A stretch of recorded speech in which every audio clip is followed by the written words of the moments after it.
Estamos numa série de mensagens com o título Nada e Ninguém Pode Parar a Igreja de Jesus. E quando Jesus instituiu a igreja e começou com essa afirmação de que ela seria construída sobre a rocha, e Ele próprio, que é a rocha, a sua vida e a palavra são a rocha, Ele edificaria a sua igreja e as portas do inferno não prevaleceriam contra ela. A igreja seria edificada sobre um alicerce inabalável, Ele, a rocha. A igreja seria edificada por Ele, e a igreja seria dele, e as portas do inferno não poderiam conter o seu avanço. Então, apesar de nossas portas físicas, que são os nossos templos fechados, a igreja espiritual de Jesus continua caminhando e cumprindo o seu papel de sal, de luz, de indicar o caminho e de levar esperança às pessoas escravizadas pelo pecado. Essa série visa despertar o nosso coração para essa verdade. E a série até aqui foi a seguinte, foram 6 até aqui. E o primeiro sermão, a primeira mensagem foi o silêncio da igreja. E qual o desafio? Cada mensagem tem um desafio, e o desafio aqui nesta foi: não cale sobre quem é Jesus e o que ele fez e faz por você. Jesus disse que se seus discípulos se calassem, as pedras iriam clamar em seu lugar. Então nós temos esse papel de ser a voz de Jesus. Na segunda mensagem foi o barulho sem sentido da igreja. O desafio é: cuide para que a sua espiritualidade não seja um espetáculo sem vida e uma ação sem unção. Deus nos chama para ter um relacionamento com Ele. E a terceira mensagem foi o caminho da igreja. Isto é, o desafio: viva por um motivo bem maior do que o seu pessoal. Conforme essa imagem linda que você está vendo, Jesus disse aos seus discípulos: sigam-me e eu os farei pescadores de homens. Eles tinham um novo motivo para a vida deles. A quarta mensagem foi a igreja, corpo vivo de Cristo. Então você é coração, é braços, é pés de Jesus para esse mundo, e é através de você que Jesus constrói a sua igreja e age neste mundo. A quinta mensagem foi viva a igreja viva. E ela fala sobre a vida transformada da igreja. E o desafio foi: consagre-se totalmente ao Senhor sem reservas. Jesus tem muito mais para a sua vida. Isso que foi a mensagem daquele dia. E o sexto sermão, a sexta mensagem, foi: onde está a igreja de Jesus? E a igreja de Jesus estará onde 2 ou 3 pessoas estiverem reunidas em seu nome. Então o desafio é: transforme os lugares em igreja de Jesus, pratique a igreja de Jesus onde você está. Hoje, a 7ª mensagem da série, o tema é: o que Jesus planejou através da igreja para você. Então, o meu desejo com esta série é que haja uma renovação do nosso ardor pela igreja de Jesus. Eu estou pedindo ao Senhor que Ele derrame sem medida do seu Espírito Santo sobre todos nós. Que Ele reacenda a chama do seu poder em nossas vidas. Que Ele reavive a sua vida e a minha vida. Então abra o seu coração para a palavra de Deus nesse tempo especial de reflexão que separamos para Ele. O texto base nosso é Efésios 4, 9 a 16. E hoje a leitura bíblica será feita pelo Flávio. Muito obrigado, querido, pela sua participação com a gente. Vamos à leitura. Ora, quer dizer subiu, senão que também havia descido às regiões inferiores da terra? Aquele que desceu é também o mesmo que subiu acima de todos os céus, para encher todas as coisas. E ele mesmo concedeu, uns para apóstolos, outros para profetas, outros para evangelistas e outros para pastores e mestres, com vistas ao aperfeiçoamento dos santos para o desempenho do seu serviço, para a edificação do corpo de Cristo, até que todos cheguemos à unidade da fé e do pleno conhecimento do Filho de Deus, à perfeita varonilidade, à medida da estatura da plenitude de Cristo, para que não mais sejamos como meninos, agitados de um lado para o outro, elevados ao redor por todo o vento de doutrina, pela artimanha dos homens, pela astúcia com que induzem ao erro, mas seguindo a verdade em amor, cresçamos em tudo naquele que é a cabeça, Cristo, de quem todo o corpo, bem ajustado e consolidado pelo auxílio de toda a junta, segundo a justa cooperação de cada parte, efetua o seu próprio aumento para a edificação de si mesmo em amor. Eu fiquei impressionado depois de algum tempo de meditação nesse texto e depois também de várias anotações sobre as minhas percepções. E o que mais me impactou foi quando Deus abriu os meus olhos para ver nesse texto a igreja de Jesus como um presente muito especial a nós, os seus discípulos. Paulo provavelmente tinha em mente as últimas palavras de Jesus aos seus discípulos após a sua ressurreição e antes de subir aos céus. O que Jesus disse? Todo o poder, depois da ressurreição, então ele comissiona os seus discípulos, ele diz, todo o poder me foi dado nos céus e na terra. Foi quando ele diz, vão e espalhem a mensagem até os confins, né? E os primeiros 3 versículos de nossa leitura bíblica fala que Jesus subiu, mas também desceu até as regiões inferiores da terra, mas aquele que desceu também subiu acima de todos os céus para encher todas as coisas. E como parte de todo o poder que tem em suas mãos e seu propósito de encher, de completar, de preencher completamente todas as coisas, ele equipou, ele estruturou, ele fundou, é claro, e ele equipou e estruturou a sua igreja com tudo o necessário para ser representante do seu nome e do seu reino na terra. Para isso a igreja foi equipada. A pergunta que eu tenho para trazer luz, né, para nos ajudar a entender mais profundamente o propósito de Jesus para a nossa vida, a pergunta é o que Jesus planejou através da igreja para você. Primeiramente, Jesus planejou ministérios adequados às suas necessidades espirituais. Há um texto em 2 Pedro, capítulo 1, versículo 3 a 4, que diz que o seu divino poder nos deu todas as coisas de que necessitamos para a vida e para a piedade por meio do pleno conhecimento daquele que nos chamou para a sua própria glória e virtude. Por intermédio destas, ele nos deu as suas grandiosas e preciosas promessas, para que por elas vocês se tornassem participantes da natureza divina e fugissem da corrupção que há no mundo causada pela cobiça. O versículo 11 da leitura de hoje diz, ele mesmo concedeu uns para apóstolos, outros para profetas, outros para evangelistas e outros para pastores e mestres, com vistas ao aperfeiçoamento dos santos. Esses são os ministérios especiais criados e dados por Jesus à sua igreja. Ministérios de apóstolos, de profetas, de evangelistas, de pastores e de mestres, para atender às suas necessidades espirituais, para promover o seu desenvolvimento, promover o seu crescimento. Então eu quero que você diga, obrigado, Jesus, por planejar e organizar a sua igreja para abençoar a minha vida completamente. Segundo, Jesus planejou pessoas capacitadas para prepararem você.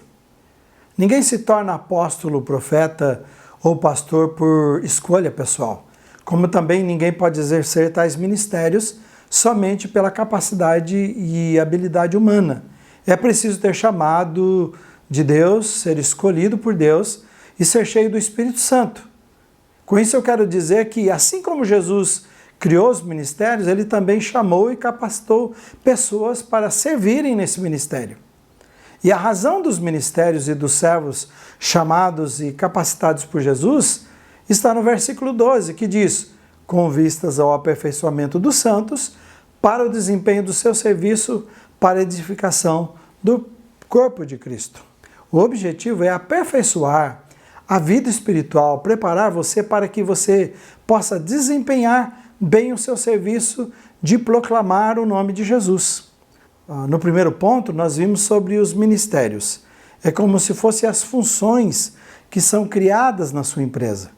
Funções que precisam ser preenchidas por pessoas qualificadas. Então, no primeiro, Deus cria os ministérios na igreja, e no segundo, ele chama pessoas qualificadas para esse ministério, que é para abençoar a sua vida e o seu serviço, e preparar a mim para o serviço, cada diácono, cada um antes de qualquer outra coisa, todos nós na igreja somos diáconos e o nosso serviço, preparar a gente para o serviço, é preparar para proclamar o nome de Jesus. Então diga, obrigado Jesus por chamar e capacitar homens e mulheres com seu Espírito Santo para me abençoar e me preparar para te servir da melhor maneira possível. Terceiro, Jesus planejou um processo para o seu desenvolvimento pessoal e espiritual. A vida cristã, você já ouviu isso de mim, eu quero repetir, e isso é muito importante nesse momento que estamos vivendo. A vida cristã não é uma vida estática. A vida cristã não se resume a uma única esperança de receber Jesus. A vida cristã é uma vida de experiência em experiência. Guarde isso no seu coração. A vida cristã é uma vida de experiência em experiência. A vida cristã é um processo diário de andar com Jesus e de aprender com Ele e aprender dele. Por isso ele diz, vinde a mim e aprendam de mim. Jesus criou esses ministérios, chamou e capacitou esses ministros para conduzirem você por uma caminhada diária de aventura com Jesus. Versículo 13 diz, até que todos cheguemos à unidade da fé e do pleno conhecimento de Deus, à perfeita varonilidade, à medida da estatura da plenitude de Cristo. Então ele está falando 4 coisas aqui. Primeiro, alcançar a unidade da fé. É aquele ponto em que há um reconhecimento das pessoas sem Jesus, de que há uma só fé, há um só Senhor, há um só caminho, há um só Salvador, a ponto dessas pessoas se entregarem a Jesus. De reconhecer que não há outra saída, é uma só fé. O pleno conhecimento, em segundo, é o pleno conhecimento de Jesus. As pessoas que vão até Jesus, que recebem a Jesus, buscam um conhecimento profundo de Jesus. E o que é? É conhecimento intelectual e conhecimento experimental de Jesus. Essas 2 coisas precisam acontecer. A terceira coisa que fala nesse processo é a perfeita varonilidade. Está falando de maturidade espiritual. De uma pessoa que já não é mais levada por ventos de doutrina, jogados de um lugar para o outro. São de pessoas que abandonaram a sua infância espiritual. E é possível viver infância espiritual. O versículo 14 está falando de crianças espirituais que são levadas para todos os lados. Tem um ponto na vida de Paulo e no seu ministério que ele diz assim, eu não pude tratar vocês como espirituais, mas eu tratei vocês como criança. Vocês estão agindo como se precisasse tudo de novo de um leite espiritual, mas vocês não são mais isto. Então o desejo era que chegassem a uma maturidade, assim como eu e você chegamos, nascemos crianças e chegamos numa fase adulta, disse, espera que cheguemos a uma fase adulta espiritual. E por último, está falando que é a medida, o ponto de crescimento, o alvo da nossa vida, é a medida da estatura da plenitude de Cristo. O que significa? Significa crescer até Jesus ocupar todo o seu ser. O processo que Jesus planejou para o seu crescimento é tão maravilhoso que você pode chegar até o ponto de ser tudo quanto Jesus Cristo é. Então diga, obrigado Jesus, pelo processo maravilhoso que o Senhor planejou para que eu seja transformado até o ponto de ser parecido com o Senhor. Em quarto lugar, Jesus planejou um lugar especial para você no seu corpo, o corpo de Cristo, a igreja. Em um dos versículos anteriores à nossa leitura de hoje, diz que a graça de Jesus, acho que se não me engano o versículo 7, que a graça de Jesus foi concedida a cada um de nós. Não somente aqueles. Por isso fala dos ministérios de preparação e o ministério dos santos. E a graça foi concedida a cada um de nós. Ninguém fica fora disto. Então toda e qualquer pessoa que recebe a Jesus em sua vida é inserida no corpo de Cristo, a igreja, com um dom peculiar.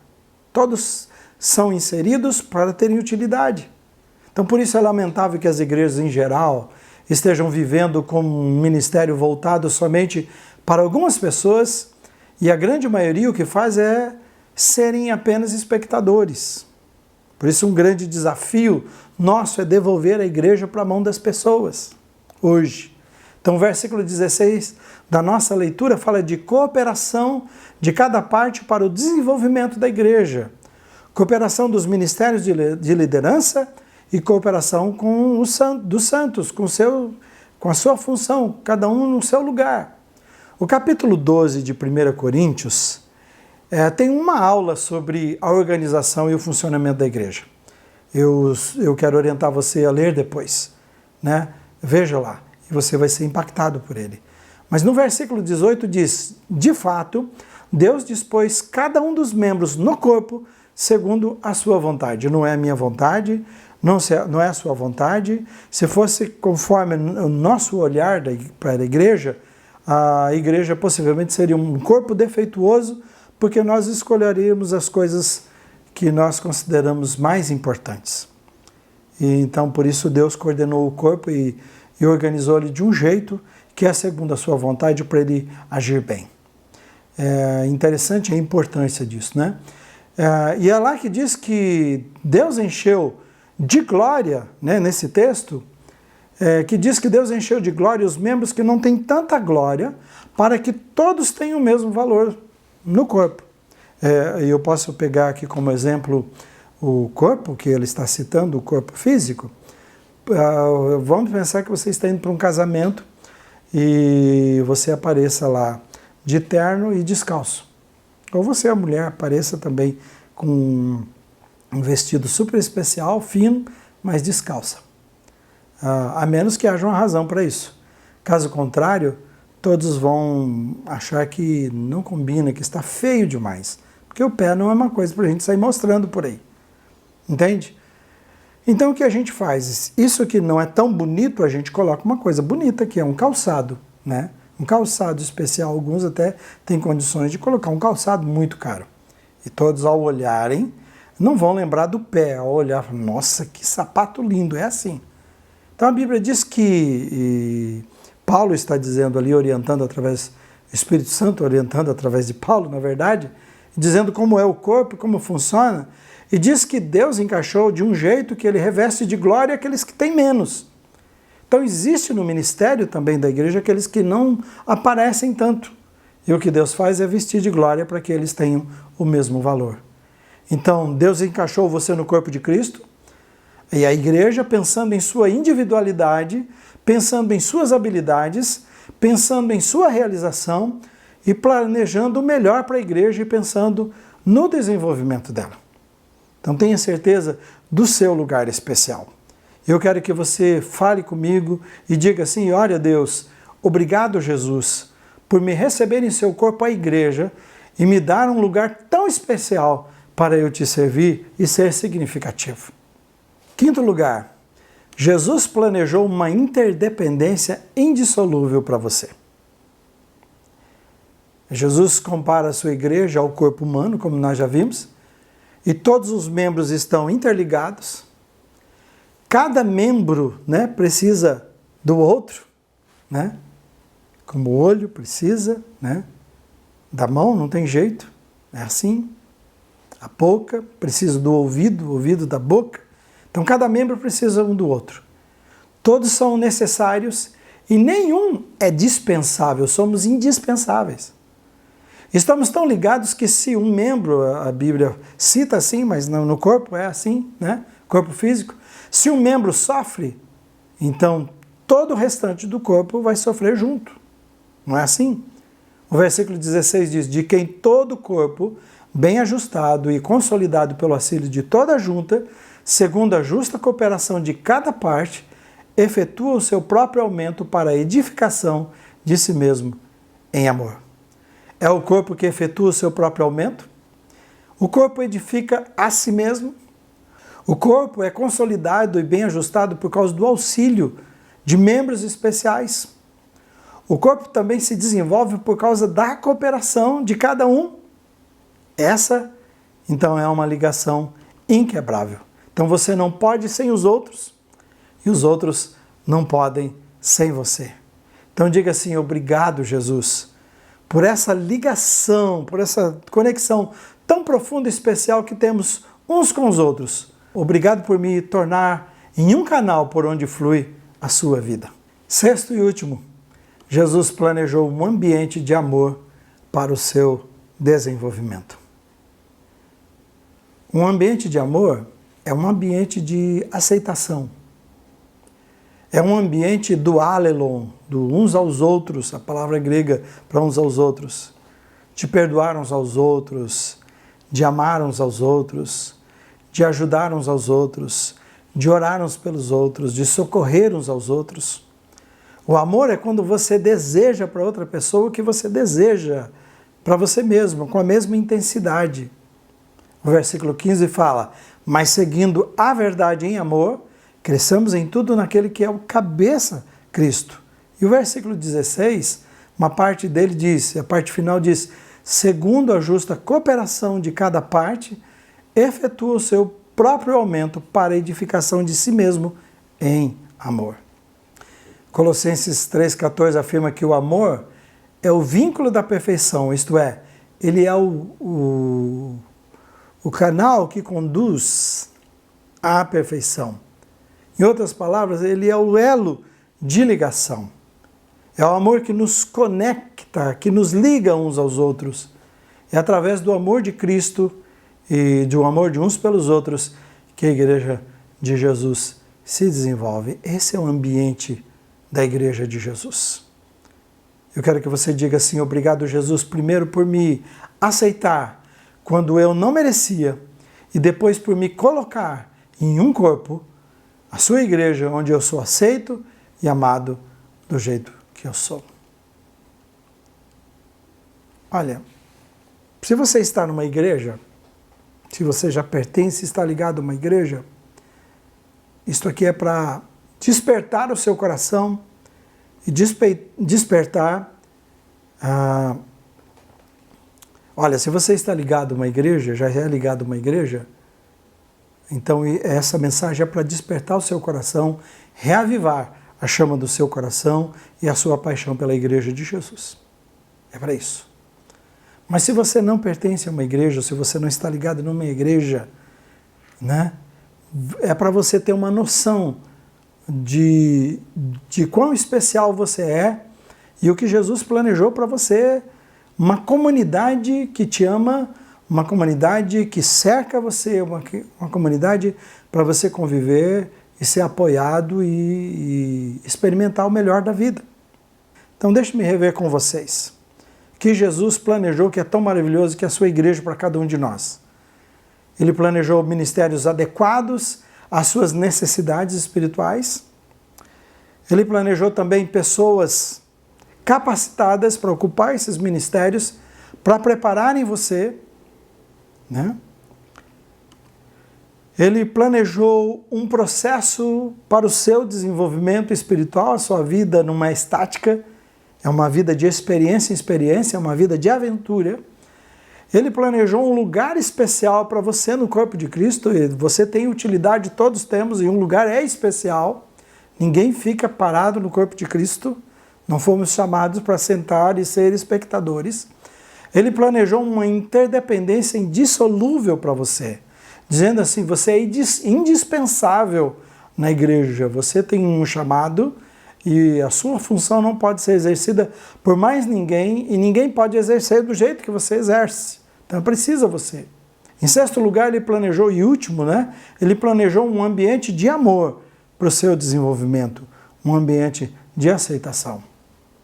Deixa eu orar com você. Se você quiser, coloque a mão sobre o seu coração e vamos pedir que Deus reavive o nosso coração para que a gente seja apaixonado pela sua igreja, né? Pai, em dias como esse, que muitos podem se perder e não entender a importância da igreja para suas vidas, estamos aqui mais uma vez nesta 7ª mensagem da série, avaliando e aprendendo sobre o valor da igreja para as nossas vidas. É o projeto mais fascinante na face da terra que o Senhor criou, que o Senhor instituiu, para ser esse ambiente maravilhoso de desenvolvimento, de crescimento, de fortalecimento das nossas vidas. É também um lugar tão fascinante para a gente amar as pessoas e mostrar para o mundo, porque o Senhor disse assim: nisto conhecerão que são os meus discípulos, Não por causa das coisas maravilhosas que a igreja faria, né, pelas maravilhas, pelos milagres, mas o maior milagre e a coisa mais impactante era o jeito que íamos nos amar. Esse ambiente, essa ligação tão poderosa, esse elo que há entre nós através do amor, é assim que ela se desenvolve. Ajuda-nos a vivermos essa igreja. Ajuda-nos a sermos apaixonados por essa igreja. Ajuda a mostrarmos para o mundo o brilho de Cristo através da igreja, para que as pessoas também vejam na sua igreja e queiram se ligar a ela, não como instituição, mas como um lugar maravilhoso da sua habitação, corpo de Cristo, onde nós somos os braços, as pernas, os seus olhos, o seu coração, para as pessoas que estão desesperadas, que não veem saída no mundo perdido. Ajuda-nos, então, reaviva o nosso coração, reacende a chama do nosso coração, reacende a paixão pela igreja e ajuda-nos a vivê-lo em todos os lugares, todo lugar que o Senhor nos levar e onde estivermos, que sejamos uma testemunha viva do Senhor, no nome de Jesus, para a glória de Jesus. Amém. Desejo a você uma semana abençoada no nome de Jesus, a você e a sua família, que você tenha uma semana de vitória, que você experimente a presença dele em todos os momentos, que ele proteja a sua vida, que ele te dê prosperidade em tudo, no seu casamento, na sua família, né? Na sua vida emocional, espiritual, física, nos seus negócios, que Deus esteja com você te abençoando e dirigindo de todas as formas, tá bem? Estamos orando, continuamos orando, quero pedir que você se cuide, tem aumentado consideravelmente o número de infectados, tem ouvido que estão quase saturados os nossos hospitais, então não é momento de você brincar com isso. Nenhum momento né? Então quero pedir a você que tome todo cuidado nesses dias. Nós ainda não voltamos, estamos querendo voltar pelo menos com o Ministério de Louvor, né? Não está sendo fácil, estamos orando por isso, né? Então quero pedir a você que zele mesmo pela sua família e pela vida das outras pessoas. Deus te abençoe e até o nosso próximo encontro. Até lá.